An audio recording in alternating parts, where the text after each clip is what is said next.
Welcome to Directionally Correct, a PLX podcast with Cole and Scott. Today's guest, Matthew Jackson, professor of economics at Stanford University. Thanks to our sponsors, Lightcast. The world is full of talent data, but more data can lead to more questions, uncertainty, and stagnation as organizations sift through it to figure out what's fact from what's fiction. Lightcast talent intelligence platform answers your most difficult workforce questions to drive meaningful business results. With more than 20 years of experience as MC in Burning Glass, Lightcast accelerates your work, bringing together hundreds of billions of vetted, constantly updated data points and incredible insights to drive strategic talent decisions. Your organization can tap into the deepest open repository of skills, supply, and demand data in the world to transform your hunches into a skills-based future for your organization. Lightcast's flexible solution, used by 67 of the Fortune 100, can integrate your own data, be guided by in-house talent experts, and give you the tools and confidence to explore it for yourself. To learn more, book a demo at lightcast.io. All opinions are our own and do not reflect those of any other organization. Like this morning, I got kind of worried for the pod because I had like an inkling that I may have had a kidney stone. And I was like, this is going to be a nightmare if I got to stand here for an hour. Yeah. Well, and you told me you've had those before, right? Yeah, I had was September, was it over the summer? I don't know. It warped my mind. I'll put it that way. It was Yeah. so painful. Because I had one the second day of my new job. Lazy It Cole taking lives a up to day the hype, off. man. Yeah, it's like it's not playing around. I thought I was dying. I thought my appendix burst. I thought that something had gone terribly wrong. Did you feel the same thing? Yeah, like I thought I was gonna die, and I went to the emergency room. I went to three different. It was the same. I went to one. They kind of turned us away, so we went to another. I threw up in the parking lot on the ground, and then went back to the original one because the other one had a 2-hour wait. And God. just like I screamed at the doctor. He said he was going to get the police to come get me if I didn't stop screaming at him. And Really? yeah, Man, it was you're that wild, painful. man. I think they thought I was like messing around or something. Well, there's got to be Yeah. so many people that come into the emergency room. They're like, "Oh, I'm in pain. Give me some fentanyl, morphine, whatever it is." Yeah. When I thought my appendix had burst just because the pain was so acute and where it was. Yeah, But then I ditto. guess they can Ditto. just touch your tummy, and if they let out and you don't just like writhe in pain, that means your appendix hasn't burst. And so they put me through a machine and did the whole like they figured out. And the guy, I feel like he was shaming me. He was like, "It's not even that big of a kidney stone." I was like, "Whatever, dude." Well, I'm glad there's consistency in medicine because that's exactly what they did to me. It just felt my belly, and I was like, I don't know, that doesn't hurt, but like, we'll just say like the rest of my freaking torso does. Did you Yeah. they give you a little cup or a little strainer to try and catch it? Yeah, they did. It Did you was catch it? wild. I didn't. It may Ah. still be in me for all I know. Like in all seriousness. I got the strainer. I didn't catch it, but I did see one come out. It was wild. So there were multiple ones? Apparently, yeah, that's what Oh, the wow. PET scan showed. Well, Dr. Matthew Jackson, have you ever had a kidney stone? Kidneys. Oh no. Ooh. Luckily, I've heard the pain is quite excruciating. The weird thing about it is the period of time between when it starts and when you're like in life altering pain is only like 2 hours, maybe even an hour. Like you go from like, that feels weird to I'm dying in like 2 hours. The worst is not knowing where the pain's coming from, right? Like you don't know what is going on, and it's excruciating. Did the doctors like proclaim that childbirth is much worse than this? To you, Cole? Yeah, yeah. I mean, everything is like a point of comparison. Like your pain isn't legitimate. This isn't real. It's like this is the worst thing that's ever happened to me. Yeah. Well, these are like network effects, right? Like everything's relative. Like you're always in comparison to something else. Very much like a network effect. Yes. Good Yeah. transition.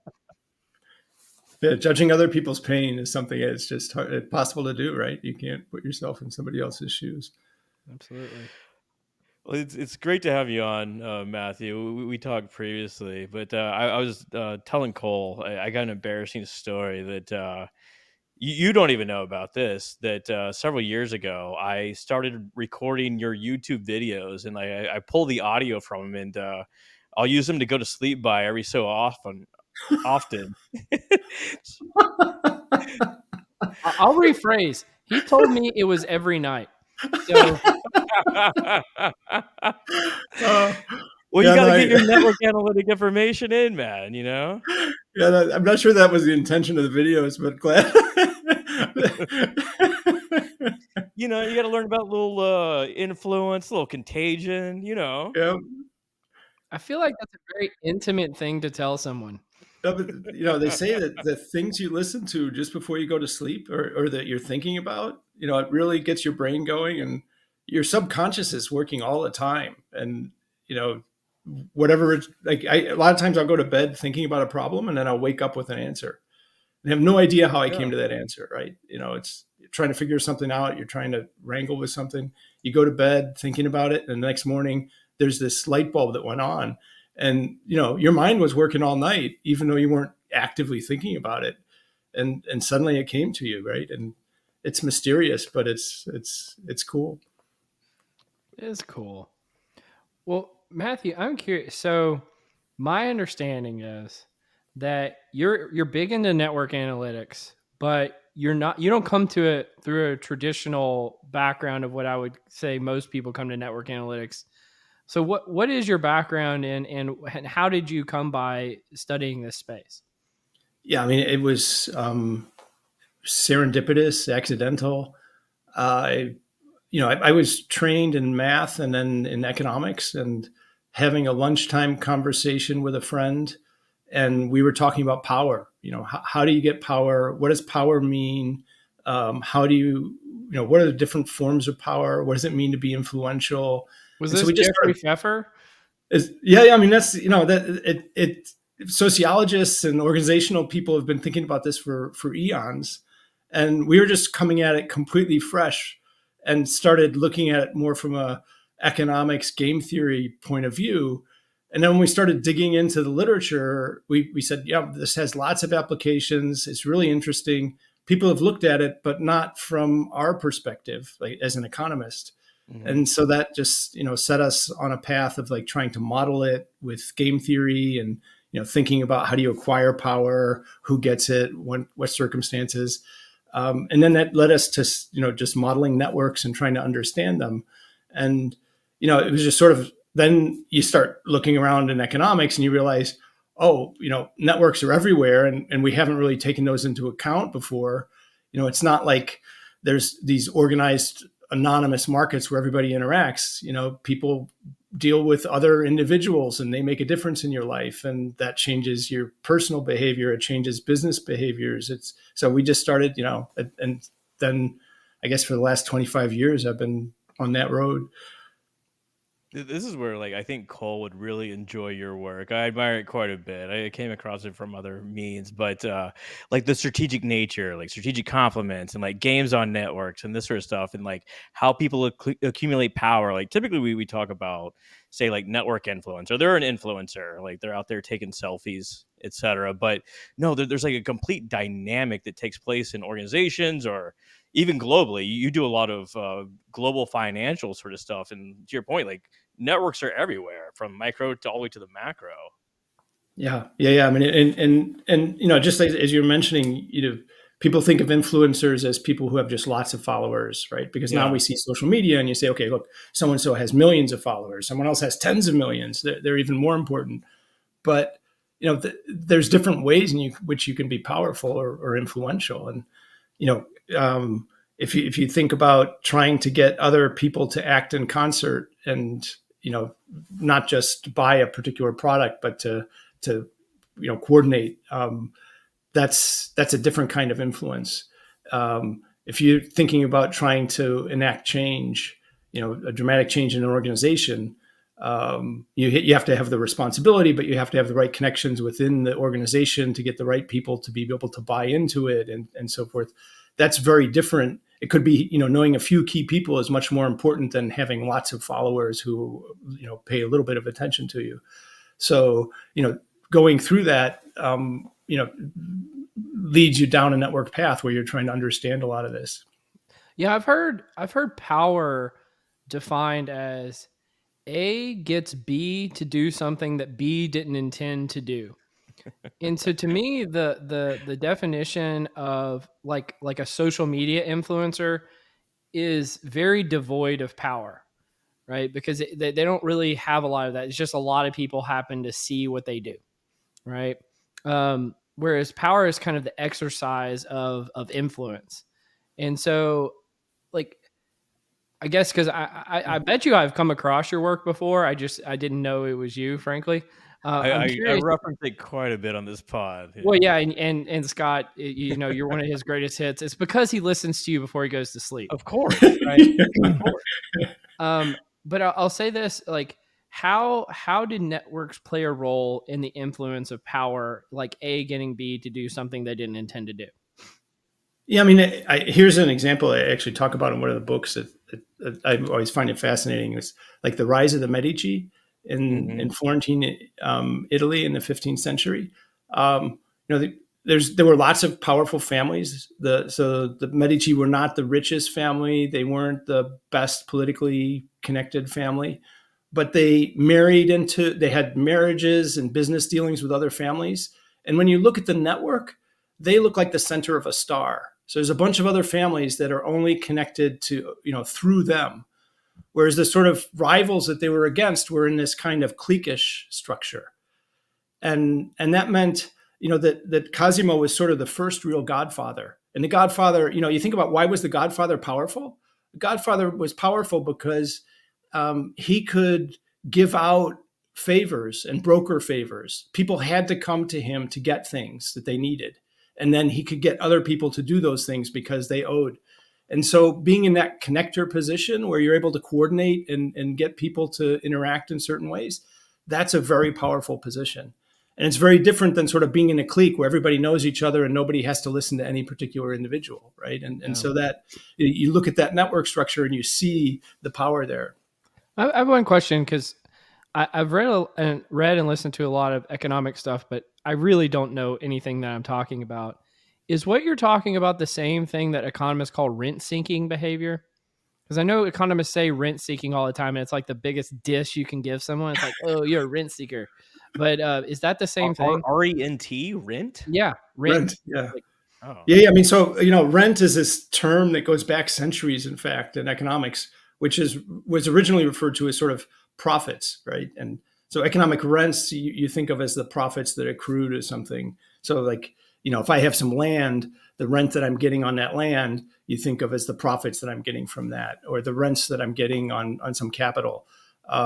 Rent seeking is, in some ways, like if you think of Adam Smith, the invisible hand, that's what people naturally do. They're moving around seeking trying to arbitrage things, looking for places where they can get higher returns on their money or whatever. So in some sense, it's pejorative if you think of it as greedy. But on the other hand, it's sort of, it's what makes the economy work in some ways. People see an opportunity and often they're doing something that's helpful to other individuals. And that's part of the reason they're earning a rent for it, right? I don't know if you think about, like, Michael Jordan earned a lot of rents for being an amazing basketball player, but he brought a lot of joy to people, especially Chicagoans, who grew up in his era. That's there's rents that are quite deserved and valuable.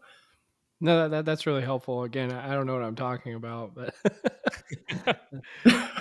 I'll pimp one of your books, The Human Network. It was actually given to me by a friend, and it sat on my shelf for like 2 months until I was flying somewhere, and I read chapter 1. I was like, oh my God, this is sort of like a different book. It's a much easier sort of like foray into networks, and kind of changed my mind about it. And you talk about different sources of power, just like the group modeling. right? So your opinion essentially gets averaged over a number of different people, and in this way, like contagion can start flowing and etc. People can change their minds over specific issues, this sort of stuff. Um, with that said, like, where did you find all this stuff? Like, not coming from a network analytic background, like, who do you borrow from? Who do you see as your influencers? Yeah, I mean, actually, that book, and it was sort of an education. Writing a book for the popular world Hmm. is very different than writing a textbook, right? So, writing a textbook, you just have to be precise, you have to be exact, you have to know, make things clear. Writing a book for the general public means that you want to convey ideas in ways that you've got sort of like the perfect examples that illustrate the points, and that means you have to find those examples. And it's very different. Like as an academic, we're used to making very specific statements. You'll say, if blah, blah, blah, blah, then such and such holds, right? So you're always making Yeah. these qualified statements. And that sounds awful to the general public, right? You only say, well, this might happen under these particular circumstances that we happen to see in a lab, and we're not sure if the theory's right. They just want, is this going to happen or not, right? You want a yes, no kind of answer. And so writing a book like that means you have to find examples that illustrate the nuances and all the points that you're trying to make. And that means you have to borrow a lot from, just other writers, the generally, looking out there in the world to see situations that have occurred that are illustrating what you're trying to talk about. And networks is this area which cuts across pretty much all disciplines, right? You find it in physics, you find it in econ, you find it in psychology, sociology, anthropology. It's Biomed. pretty much everywhere. Yeah. So it's something that, yeah, I mean, the pandemic brought new meaning to networked interactions. So, you begin to see it everywhere in your life. And then in writing that book, I sort of like over a period of 10 years between the writing of the two books, like the one textbook and then one more popular one, I was just keeping catalogs of examples. Every time I saw something, I would, throw it Yeah. into a folder. And then I had this big folder full of stuff that I started going through when I started writing the book. This whole pod started because Cole was writing a book. Yeah. Yeah. You want to hear something ironic about that? This has come very full circle. And I talked to a publisher today, so it may Really? actually be happening. Yeah, not kidding. There is So life. it might be back on. It's gone through like multiple iterations, but um, What's it about? what? What's the book about? Oh, well, it's changed a whole bunch. I think we're exploring kind of a new area right now, but it's going to be related to people analytics in some way. Uh, I'll say this: I was very curious about the applications, Matthew, of how you apply concepts of networks to the real world. And you sent over this example about Facebook data connections across economic classes. And I thought this was fascinating. Do you want to talk about like some examples of how you can use this data in the real world? Yeah, sure. And in fact, one thing that so this has been a big project that we worked on it for 7 years. And when we pushed really hard and worked with Facebook to be able to release the data. So we actually have a website where you can go and see all the data. Yeah, there you go. So if you go to socialcapital.org, you can find all the data. And effectively, so this was work with Raj Chetty, Teresa Kukler, and Johanna Strobel were former students at Stanford. And then Mike Bailey was working at Facebook. We had this huge team to get the data together. But the kind of concepts that we were looking at was, Raj had been working for many years trying to uncover what do patterns of social mobility look like, or economic mobility in the US.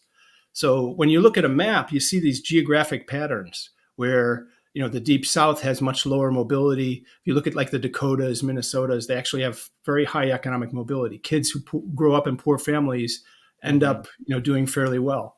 So we're trying to figure out why is that, and a lot of the usual economic predictors and other kinds of things, just race and things like that, don't actually explain a lot of what's going on. And so what we started looking at was social capital measures. So trying to figure out what is it about your social structure that predicts your chance of growing up poor, but ending up, doing pretty well. And so in the end, to cut to the chase, one thing about networks really popped out, which is how well connected poor people are to rich people. So look at people born with below median income, ask what fraction of their friends are above median income. That's a simple measure we call economic connectedness. So how connected across economic lines is your given area? If it's well connected, people will be mobile. If it's not connected, they won't. And it's really highly predictive. And so that was sort of, the foray we made into it. And then we dug into like things like high schools and colleges and tried to figure out, where are people making friendships? Why aren't they connected in some areas? Why are they connected in other areas? And it's had probably the highest quick impact I've ever seen in any of the research I've been involved Are in. you able to dig into the data and see that this is related to, like, say, weak ties or knowledge of different jobs that are popping up, or like different skills, or just a different way of life? Like, if you don't know an option exists, you're of course not going to be able to pursue it. Yeah, exactly. So why does economic connectedness matter? It seems to matter at a pretty young age too. So a Yeah. lot of it might not be like, future in the future, it can matter because of your job contacts, right? So eventually when you're out of college or wherever and you're looking for a job and you've got some friends that actually are working somewhere that can help put you in touch, that helps eventually. But at an early age, it looks like there's a lot that's going on just in terms of aspirations. Are other kids studying to go to college, or are they planning Yeah. on working in the local community? Are they taking exams? Do they turn in their homework? Kids are incredibly influenced by the environment they're in, and so if nobody's doing their homework and nobody's planning to go to college that they know of, that's the path they'll follow. And so, having those connections can be incredibly important. I Well, used to I've work even for I a remember because you also sent the New York Times kind of visual that showed this, and I remember seeing that when it originally came out and being fascinated by it. And I've even seen other research that show like there's like the great sorting mechanism where like college educated folks marry other college educated folks, and people that don't go to college marry each other, and then they even Mhm. settle in different locations all together. And like you might even be able to see this encoded in people's DNA eventually, like almost like and that being kind of a potential, or you could even see it playing out in society right now as a potential social ill, is like if you know that economic mobility is tied to these interconnections and people are sorting themselves out and not ever interacting, it's like this is even being codified into what it means to be a human. And Yeah, so I yeah. mean, I don't know, that's just, it's fascinating, but it's also scary at the same time.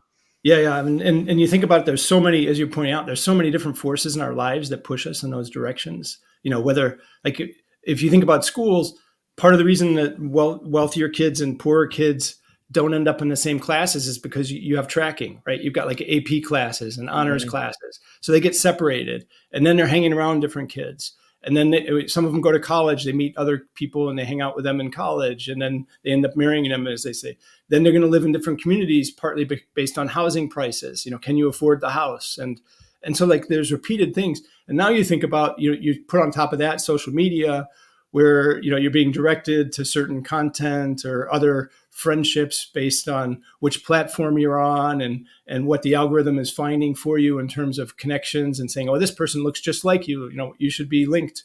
And so, there's so many different forces that push us in those directions. It's really hard to maintain like, diverse economic or social relationships. It's very counterintuitive, counter force in terms of our lives.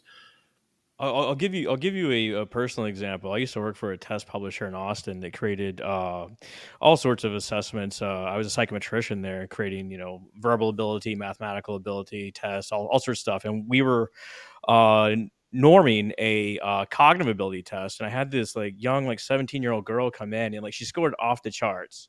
And we're paying these kids like $100 to take this like long, like 12 subtest uh, assessment, and she's scoring off the charts. I was like, well, what do you want to do? She's like, well, I'll be a hairdresser. I was like, oh, you could do so much more based on what you're scoring here. It's like just not exposed to Yeah. any sort of other environment, right? So she didn't even see Or that she as a might be the, possibility. might be the hairdresser that, gets their own television show and does celebrities or something like, Like Yeah. cognitive ability is fungible, Yeah. right? Yeah. yeah. Yeah. Yeah, Yeah. I mean that's a great example. I mean, it's like people that have all kinds of talents that don't necessarily get matched to the right situations. That's tough. Yeah. How Well, I about wanted to bring it maybe a little closer to like what what's going on right now. I feel like we can't go an episode without talking about AI. It annoys me, but it's also relevant. And it seems like you've done some research related to AI chatbots and how they're behaviorally similar to humans. Do you want to talk about that at all? Yeah. I mean, that was a really fun project. With we're basically we're looking at how we can test chatbots just to understand their behaviors, right? So the basic idea here, this is with Xiaozhu Mei and Yutong Ji and Walter Huan, and what we started talking about. Look, these chatbots are playing important roles in our lives, and one thing that's pretty clear is that they're able to process huge amounts of data. They're able to see all kinds of things that we can't see and process stuff.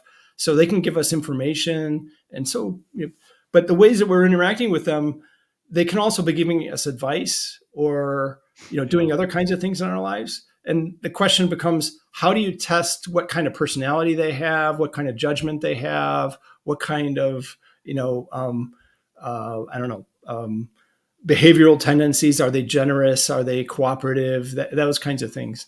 And game theory has been around for quite a while in terms of doing assessments of that, right? So you have people play games in a lab and you test, are they cooperative? Are they trustful? And so what we did is we just put the chatbots into those games and tried to see what kind of personality profile it came up with. And, was it cooperative? Was it risk averse? And so forth. And it was actually very interesting that the chatbots looked much more human than I would have guessed.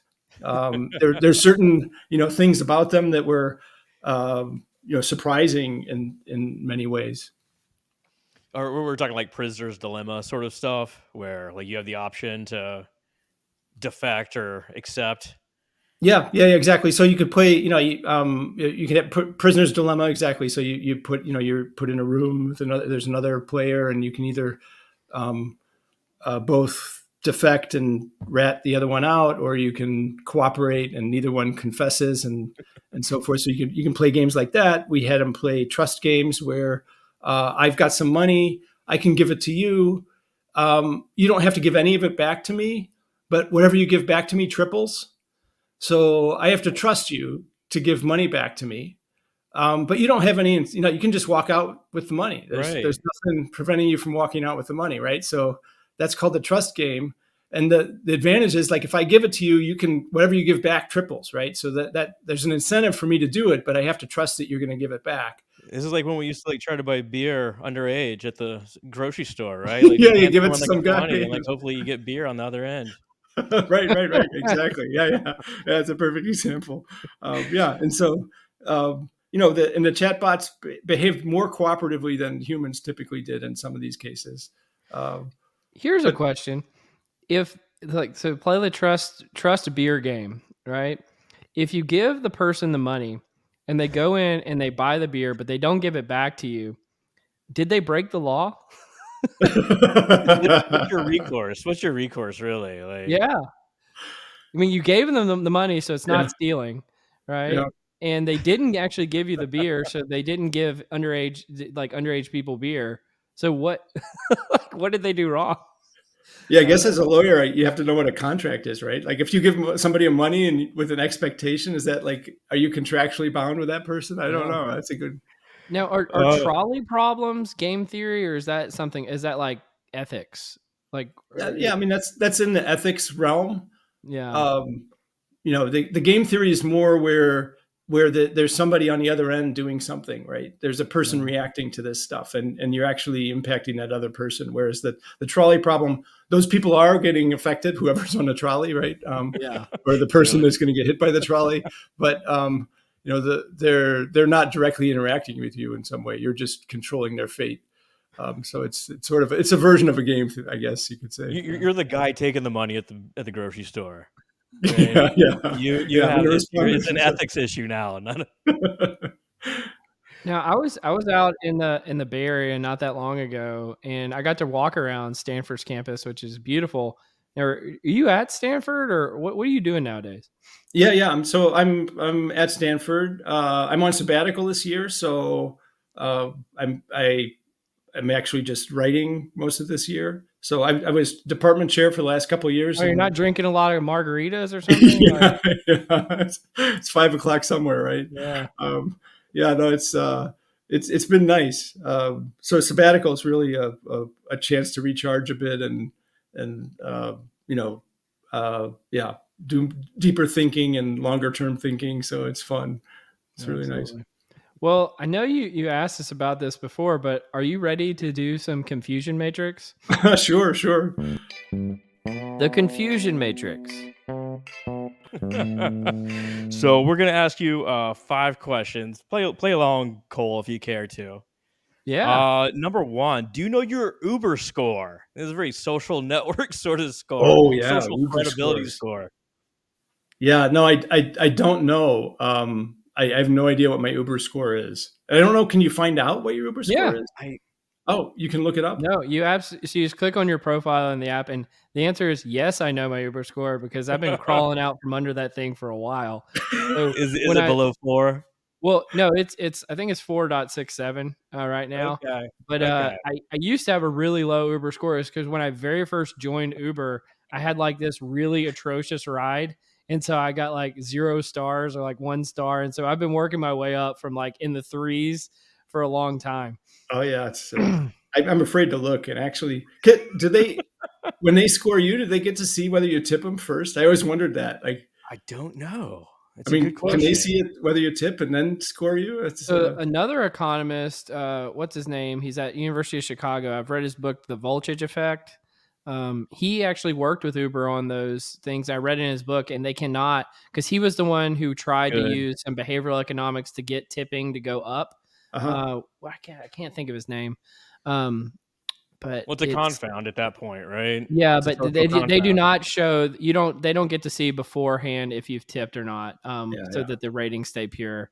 I yeah. think it's back here somewhere. What is it? All right, Matthew. Do you know your H index?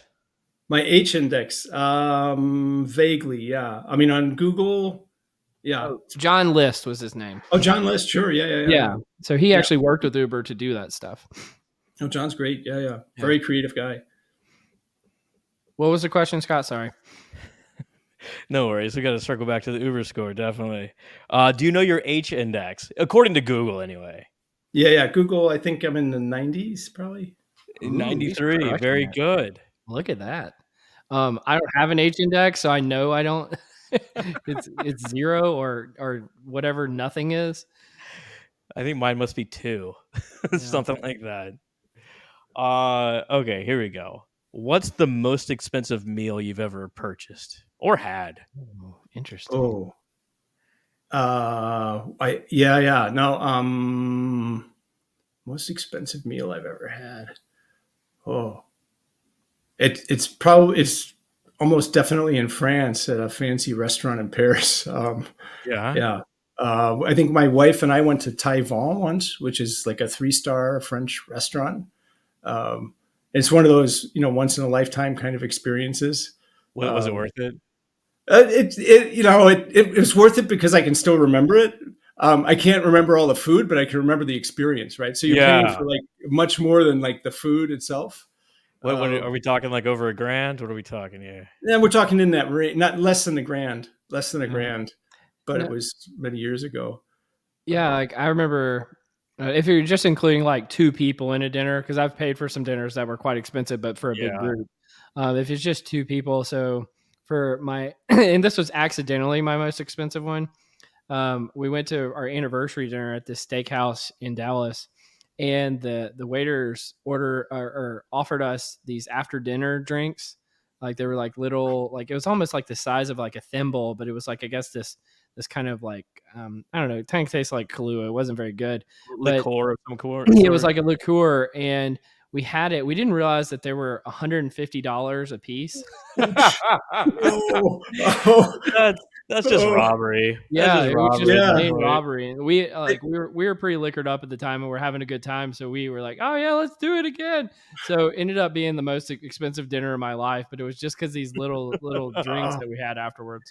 I racked up an $800 bill once and like left hungry. That was not ideal. Went Yeah. to Taco Cabana right afterwards. Isn't there hazing that goes on in like the NFL where they have the rookies pay for a Yes. dinner? Like Yeah. the whole I've heard. football team comes and these rookies Yeah. have to foot the bill, and then they're going nuts ordering all kinds of stuff. Yeah, You've seen that on Hard Knocks, you know. yeah, Now that feels like robbery too. Like just intentionally Mhm. running up the bill on somebody. yeah. It's like if you're gonna do that, I'm taking all the food home with me. Yeah. Well, and take somebody who's making the NFL minimum and is likely going to get cut from the team and make them pick up the bill. It's like, this is not nice at all. What is the most ridiculous thing you've ever purchased? Ooh, ridiculous. I guess that depends on what you mean by Yeah, ridiculous. Yeah. Yeah. I'll yeah. What do you got, Scott?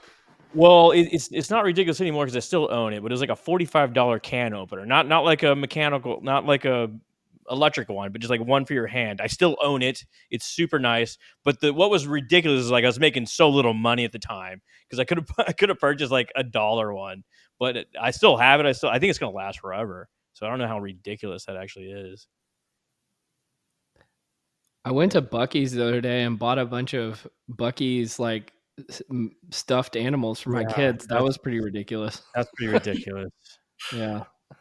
Yeah, I almost never shop. If nowadays I shop online, and I'm pretty minimalist. The only thing I spend money on is bicycles because I like to cycle. Oh, Are yeah? you like a road cycler or a mountain biker? I both actually. Yeah. So I own. I could say ridiculous. I own a ridiculous number of bikes that I've accumulated over the years. So And bikes I've can raced get for many years. crazy expensive. Like what's the like most yeah. expensive bike? Is it like $10,000 something like Yeah, that? yeah. Wow.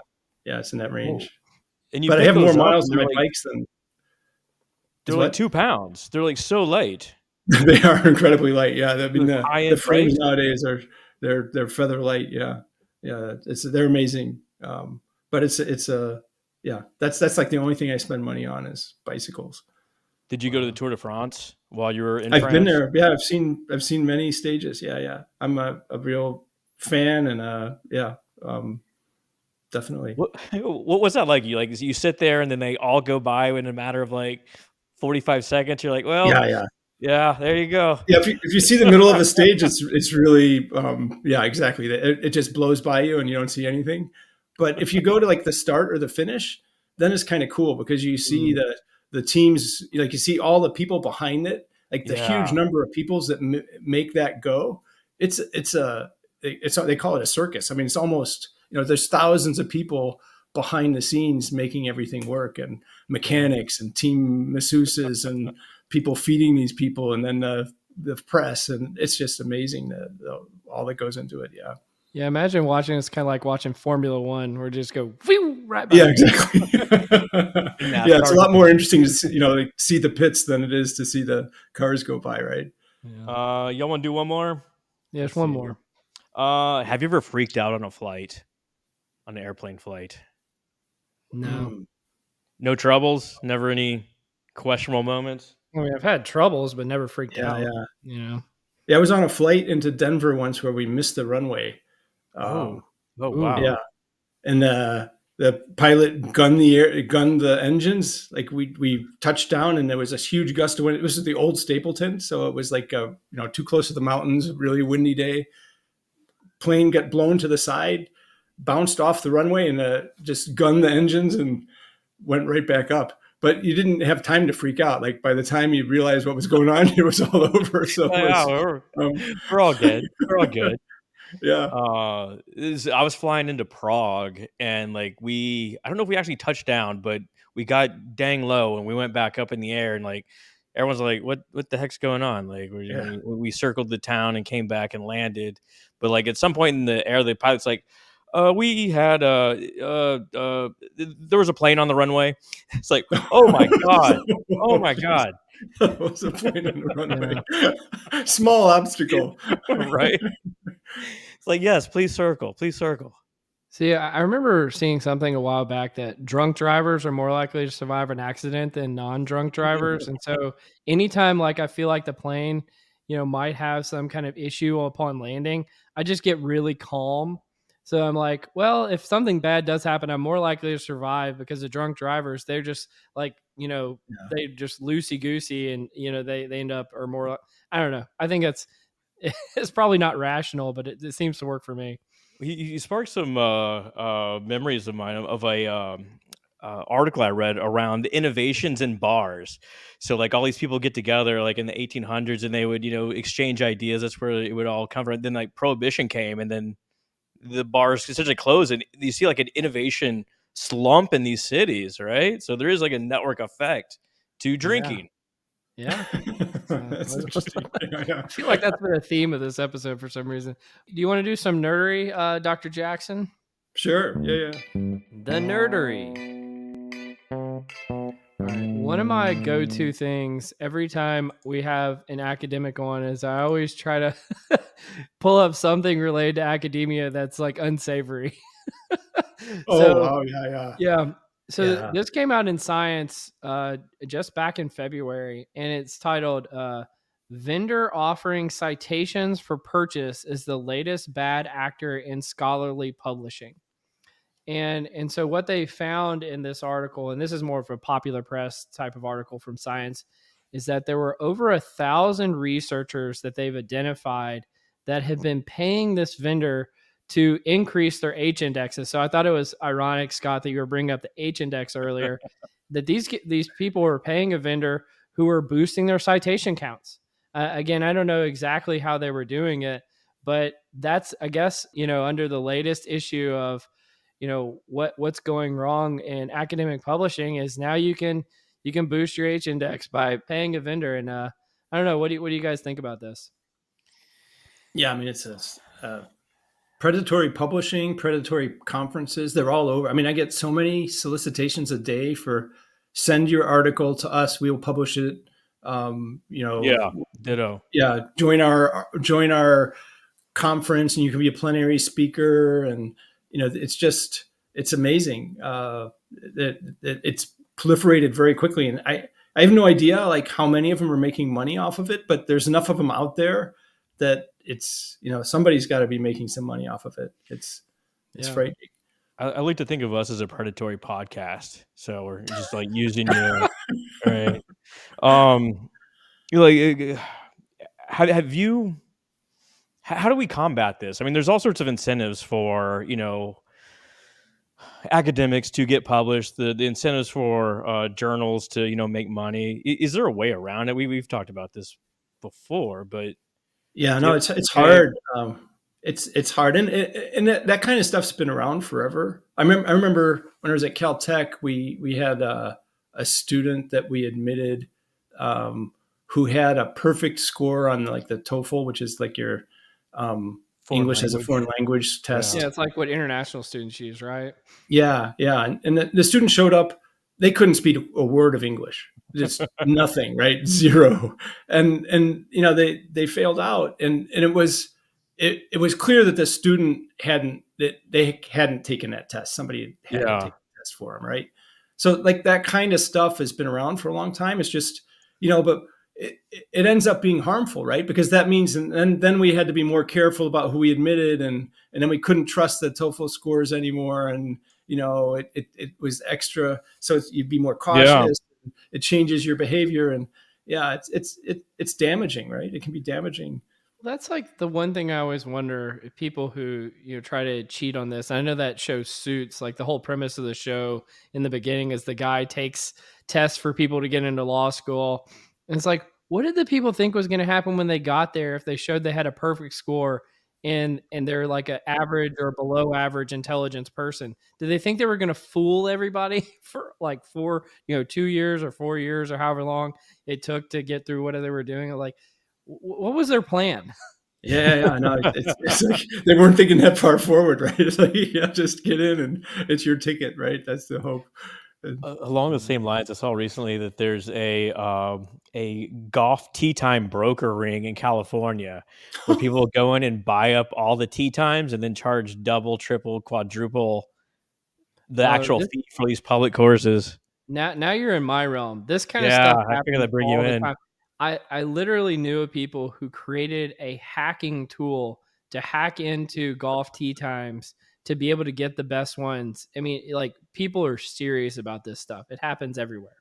Yeah, and actually, it's hard to think of any like concert or like ball game you go to now where you're not buying tickets through some like a resale Reseller. site or some kind of Yeah. intermediary who's bought them up and then reselling them. It's really interesting how rapidly that's taken over. Where you have Mhm. all kinds of intermediaries and different sites that are StubHubs, and a lot of the sites resell their own tickets now.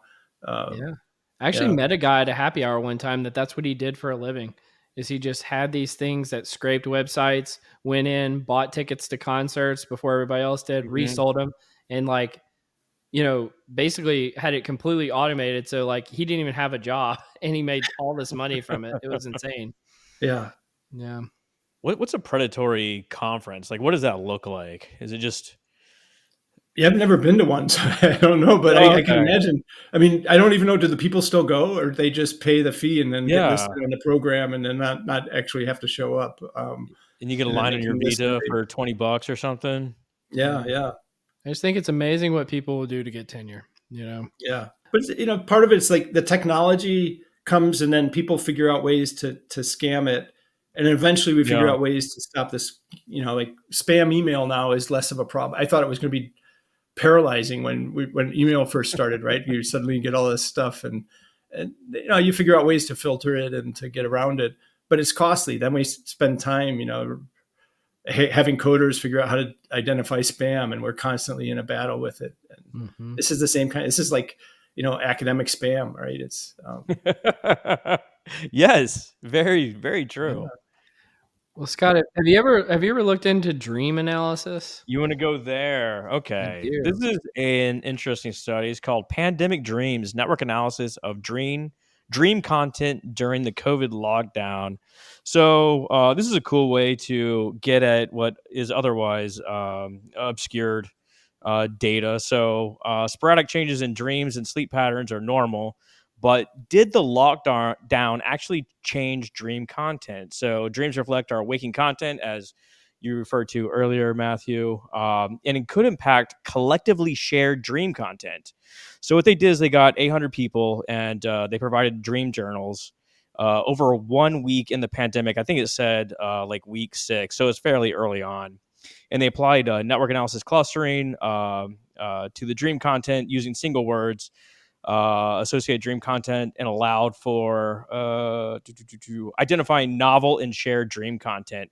So they identified different clusters such as disregard for distancing. So it'd be things like mistake, hug, handshake, restroom, or it could be travel difficulties. So like lost suitcase bus, this sort of stuff.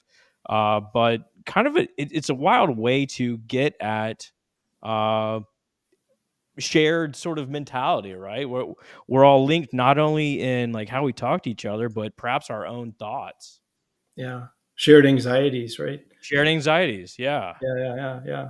And COVID brought out a lot of them, right? We were all facing this unknown situation and lots of the same unknowns at the same time. So you can imagine that would be on a lot of people's mind in the same way at the same time.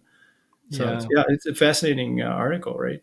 It really is. I mean, it's surprising. I don't know if they had like a control group to compare against, but they said there were 33 dream clusters, 20 of which were bad dream clusters, and Hmm. 55% of which were pandemic specific. Which, I mean, it tells me like I don't think that many people are having bad dreams on a regular night. So I think it qualitatively changed people's sleep while that was going on, because that's a lot of bad dreams that are related to pandemic specific events. And they Yeah. said that folks that were, I don't know how they phrased it, but people that were really freaked out by the pandemic had, obviously more of this sort of content versus people that just saw it as a way to get 12 hours of sleep a night. It's like, oh, thank God for Getting this your healthy pandemic. 12 I can hours. finally relax. Yeah. Yeah, I mean, a lot of people going through a lot at the same time. It's interesting that and the nightmare part, the part I find fascinating is that, dreams are somehow both processing our memories, helping us Yeah. remember stuff, but also maybe taking us through anxieties and getting us used to that. So they say, actually nightmares aren't necessarily bad for you. Like if you've had the nightmare Mhm. before, then you're prepared for the bad outcomes in some way, where if you haven't, you're unprepared completely if something bad hits you and you haven't thought about it before. What about So if you have recurring nightmares? Is that the same thing? Yeah. yeah, that's probably not good, right? Maybe that's a depression sign or something. I'm in the nightmare probably more than nightmare than the good dream guy, but I'm not sure what that says. I I keep used to have having this this recurring nightmare of me being naked on a podcast. I don't know why it's happening. I used to have this shitty job, and I would dream all night about going in and like working with these terrible people, and like I'd wake up and like, oh damn it, now I actually got to go in and deal with these terrible people all day. Yeah, that's funny. Well, Do you have Scott, a I know a favorite running moment from thing. the? Do you have a favorite memory from the pandemic? Do you miss anything from the pandemic? Let me think. Honestly, the beginning of it was quite miserable. I felt like we didn't have a home office, and so I had to Yeah. turn my bedroom into my home office. And so I wake up, and I think it was the point of comparison thing that really drove me crazy. So I wake up. The only time I'd leave my room was to either go to the kitchen to get something or to go to my bathroom. But I sat right near the window in my bedroom, and everybody else, it seemed like on Earth, wasn't working, and so they're all outside throwing Yes, frisbees, walking their dogs, absolutely. like living their best life, and I'm sitting in here like literally not leaving my room for like 23 hours a day, like I'm in solitary confinement, and it was driving me nuts. Yeah, I, we ended up having my daughters move back home. They were back home for the time, so that was really and the one nice part about it was having them at home, and we just family together time, but played a lot of games. I think a lot of games. yeah. Yeah. Early in the pandemic, I was living in a semi high rise in Dallas, and I made friends with the pigeons. I started feeding the pigeons on my little stoop there. Yeah. What But a it, weird it is time. funny, like early on when everyone went like remote and we started like going into like this like Zoom culture, I saw a lot more like headsets when people got on Zoom. Everyone's like wearing a headset, and like you don't see that anymore. Everyone kind Yeah. of gave that up. Well, I think the technology got better too. Did Like it? all of it. Like, well, I mean, I hope so. I remember. I mean, we were using WebEx. Who uses WebEx? Yeah, yeah, yeah. You know, Yeah, like, does yeah. anyone Yeah. use WebEx anymore? And so, like, I think, you know, we could say, it didn't get better, but I mean, WebEx was pretty bad. Um, well, I know one of the running themes, Scott, that you have is about where people sit. When they go somewhere. And I think you found I some research on that. Yeah, I can't find the research that I'm starting to believe that I made it up in my own brain, but I remember some research where it showed that in a classroom, a professor or a researcher put Confederates into seats of people that he knew already sat there, and then measured the next class period how early they showed up to reclaim their seats. Well, I didn't find that, but I did find this one, the psychology behind why you always want to sit in the same seat. So, what they claim is people claim seats as a tacit peacekeeping agreement where it allows you to regulate and control your relationships with other students. And one professor took photographs of their class, and they found that people settle into a preferred seat as early as the second class period, but no later than like a month into like a long term, like semester long course. Women are more likely in general to claim a seat, particularly one with more space because they believe they have bags and just kind of need more room, as it were. But it reduces mental energy, and this is also why I wear the same thing every day. You know, so Well, they said that it's a bit.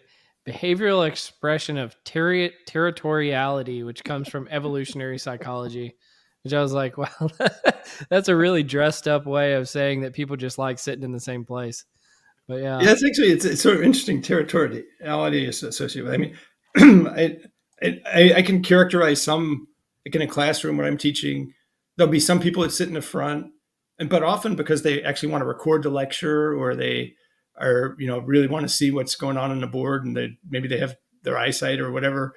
And then there's people who sit way in the back, and they're maybe on their computers, maybe watching La Liga or something. They're doing something else altogether, and they're sort of disconnected. And then there's a lot of people in the middle, and I don't really track whether people are always sitting in the same place, but it's that there's different reasons for people choosing seats. So maybe some of them are being territorial. I don't know. It's Can you point out any of them and like notice when they're gone? Like, okay, there's someone that always sits there. yeah. When the people who sit in the front are missing, I notice it. Yeah. Oh, And they're usually the people who show up at office hours and are asking the most questions, and they're probably the most engaged people. Like if you're sitting way in the back of a classroom, it's pretty easy to be disengaged from what's going on. And it's like, why are you here? What's the point of being there if you're not paying attention? Yeah. It would be funny if you had removable desk and you could literally play like a game of musical chairs where every class period you just remove one desk and see how people react to it. like there may be some advantages to like shuffling effects, right? Like meet a new neighbor, but apparently that may disrupt their mental state drastically, right? Yeah. Ooh, Yeah, I that mean, would be an definitely. interesting experiment if like you got to choose where people sat in the classroom, and maybe even like groups that people had for group projects, and if that increased or decreased the learning that happened during the course. Or I don't know, that would be an interesting one. Yeah. There's a bunch of studies that people have done on study groups. Like if how you put together study groups, and matching different students together, and how it can make a difference in what they learn. So that's a pretty active area in social psychology, uh, and the education literature as well. So it's definitely stuff people study. Based on what I've seen from like like I said, like I listen to your your lectures as I go to sleep on occasion, and like what is really striking is sort of the collaborative nature that you have, at least in some of the classes, where students speak up more frequently than I would anticipate them doing, and like interrupt you, asking questions about I don't know, preferential attachment, just Mhm. this sort of stuff. Like, do you intentionally bring that out, or is that just like a nature of like the caliber of the students, or like, do you have an opinion on that? Yeah, I mean, I think the ideal classroom, and this is something I learned like in doing online courses. Um, it has to be interactive, right? Yeah. There has to be back and forth. If it's just you lecturing to somebody for hours at a time, it's almost impossible. It could be the most interesting stuff in the world, and if it's just one person talking, it's really hard to pay attention and to listen. So it's got to be back and forth. It's got to be a discussion, a dialogue.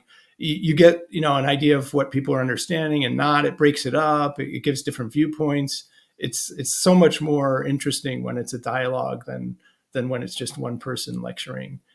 Yeah. These huge lecture classes, that's really hard to do. Oh yeah. I have Do, a do you have question. So Scott and I both come from a people analytics and I psychology background, but people analytics in particular here. Is there any network related analytics that we should be doing in this space that maybe you haven't seen before that you think would be a good idea to approach? In terms of people analytics, I guess one thing I always think that's really interesting is when you look at organizations, uh, they grow somewhat organically, and they grow differently based on who might be there.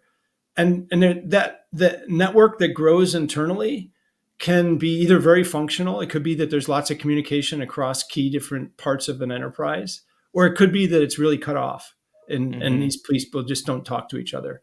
And that's not something you get from an organizational chart, right? An organizational chart like gives you who's responsible for decisions and who reports to whom, and who has discretion over stuff. That's very different than what's the actual communication that's going on inside an organization, and who's going to be able to communicate with whom, and who's good at communicating those kinds of communication skills, and then whether or not it's happening, that kind of analytics is really important to understanding whether your organization is doing well or poorly.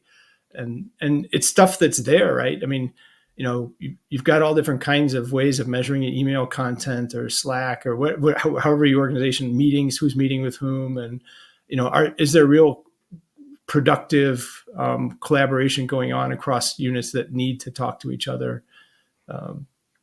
It would be interesting. I don't know if this type of research is done, but like doing organizational counterfactuals of how the networks were built. Like if these two people had connected, or if these two departments had collaborated, how would have things changed otherwise? I don't know, that seems fascinating. Yeah. I mean, like, I don't know, this maybe is a weird example now, but if you look at Boeing and you look at how its quality control was sort of divorced from its profit, it's like somewhere along the line, it got broken. Like, the people that were supposed to be doing all the quality control and making sure that stuff was being built correctly were no longer talking to the people making the decisions about how fast to go, or they were being ignored. Like there was a fundamental communication breakdown about what the mission of the enterprise was and how it all builds into profitability. And that kind of stuff's really, you got to make sure that your organization that there's not some unit that's just not functioning because it's not being listened to. I don't think that's weird. I think it's very practical. Considering what's been going on. Yeah. And it's pretty easy. I think, when you look at organizations that grow and keep growing quickly, it's hard to plan it in advance, right? How do you decide, like, if you're NVIDIA or you're Meta or something where you went from like 100 employees to tens of thousands in a couple of years, it's very difficult to make sure that you've built the right enterprise and the right communication channels. I think there's a lot of work to do around culture. How do you, especially when you're hiring that many new folks, there's obviously collaborations across groups. I think like we're becoming more team based. It's hard to get anything done in an organization alone. So you definitely need to collaborate. And I limit whenever I hear people say like, well, you can't really do much with network analytics. Like, well, then fucking get rid of the email system. If communication is not important, then let's just get rid of the communication. Yeah, I always think that that's a limit of their knowledge and imagination of network analytics, not so much a damning, artifact of network analytics. But Matthew, it's been fantastic having you on as a guest today. I'm really grateful. It was good meeting you and learning more about what you're doing. Scott, any final words for Matthew before we wrap this up? Oh, thanks for showing up. We really appreciate the knowledge you shared. It's great talking to you again. Yeah, cool. And Scott, dude, thanks a lot. I mean, it's a lot of fun. Yeah, absolutely. Well, you've been listening to Directionally Correct, People Analytics podcast with Cole and Scott, and today's guest, Dr. Matthew Jackson. Thanks for joining us, Matthew. Yeah, thanks a lot. Take care, guys. Hey guys, Directionally Correct is dedicated to you, our listeners, to help educate and entertain you on how to effectively do people analytics. By supporting this podcast, you are helping us continue to provide valuable insights and knowledge to our listeners. Please consider becoming a patron of the podcast. You can find the link to sign up in the show notes or at patron.podbean.com/directionallycorrect. Thanks for your support.